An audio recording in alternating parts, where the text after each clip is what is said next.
I'm actually interviewing Mystery pretty soon. What Yeah, teachings he's for having a Mystery? resurgence. He's Huh? having a resurgence, and I'm being interviewed by someone who's doing a documentary on him. Oh, for real? What's going on with that? I forget the name of that. I could turn my phone on and look it up. They're going to talk to me for a couple hours on Monday, and I'll be wearing a T-shirt plugging my new AI. Hey, there we go. I got it. I Perfect. got a T-shirt that says "Speed Seduction AI." So, you know what? If they ask me to take it off, I'll say nope. And they're not. I don't think they're going to go through the problem of the trouble of blurring the whole thing for 2 hours, but maybe they will. I don't give a fuck. I was part of a documentary on Vice. Vice came down to San Diego and interviewed me on Friday for 3 hours, and I kept plugging the AI, but they'll do their best to edit it out. I don't think they're going to be able to because I sprinkled it in every 3 minutes. The master of Yeah, I've been inserting. self-promoting since. Remember that Faith Daniels thing, the MRA, Yeah, the P yeah. men's feminist. I was promoting my book back then. I I remember that's chapter 19 of my book. I remember you saying that. So when right. something was Uh-huh. happening. Uh-huh. That thing is went super viral. Someone posted it and everyone picked it up. My nephew, one of my nephews, wound up sending me the link. Mm. In fact, it's still super viral even today. Even just a few weeks ago, I posted one of those clips from that 1992 NBC show, Faith Daniels show, and it got over 1 million views on Instagram. Before that, the most amount of views I got on Instagram was 12,000 or something, but this got 1 fucking million. I'm a fucking star, dude. Yeah, 1 million within a week, You know by the what? way. That's impressive. I told the interviewer for Vice, I said, I know how to work you, man. I'm going to work the cameras and I'll look right in the camera. And when I was on Dr. Phil said, look at what's in your book. Look at some of this. This is disgusting. I said, okay, what you're doing is you're taking this out of context.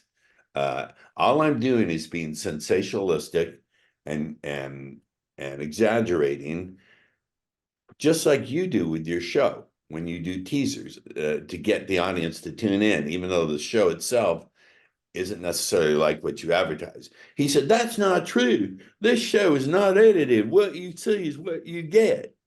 And I looked right into the camera. I said, camera three, get a close up on me. I look right in the camera, which you're not supposed to do. I pointed, I said, this is a message for everyone at home watching this.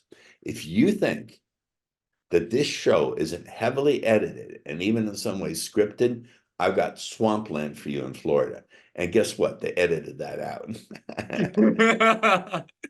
Classic. I've been thinking about that kind of principle because when I was on Just Pearly Things a few months back, like the whole thing was kind of dominated by this woman sitting next to my wife who does OnlyFans. She's young. She's like an orange skinned, fake tan English girl with blonde hair. And she was just like getting all the attention all the time, which is how it happens. I'm not complaining. But I was like, I need to turn this in opportunity into a greater opportunity by making it fucking spicy for lack of a better term. And there were a few ways where I kind of made that happen in the second half of the live stream. One of those ways was she was talking about how she struggles to find a boyfriend because she does OnlyFans. She said something like, Past relationships, it's made me like feel like I'm maybe won't find a husband. Why? You definitely won't now. Do you think that? So Definitely won't now. you, Thanks, Well, guys. that's true. I'm but I was like, you definitely won't now. And then I would everyone have said fucking something like, laughed. I would say more sperm has been spilled over your videos than tears at Martin Luther King's funeral. So shut up. Holy shit. Another spicy one, and this one was a bit more reasonable, You can steal that was back, boy. I definitely will write that down. Another spicy moment I had, and this one was more reasonable, was when I was just like looking into the camera and kind of highlighting that other dating coaches don't go on shows with their girlfriend or a date or anything like that. They go on alone. And fair enough. But the spicier part I did was where I said, the fact that my wife has brain cancer, I brought her on the show, I'm so and sorry. other guys Ice, have Ice, no pause. I'm uh, interrupting, but I'm interrupting in a humane and human way. I'm really sorry that she's suffering. It must be terrifying for you. I'm really sorry. Please thanks. continue. Um Yeah, I was kind of highlighting the fact that what she's going through is terrible, of course. And something like that, when it happens to you, you just have to realize that you have no fucking excuses. That you can't talk to a woman because you're short.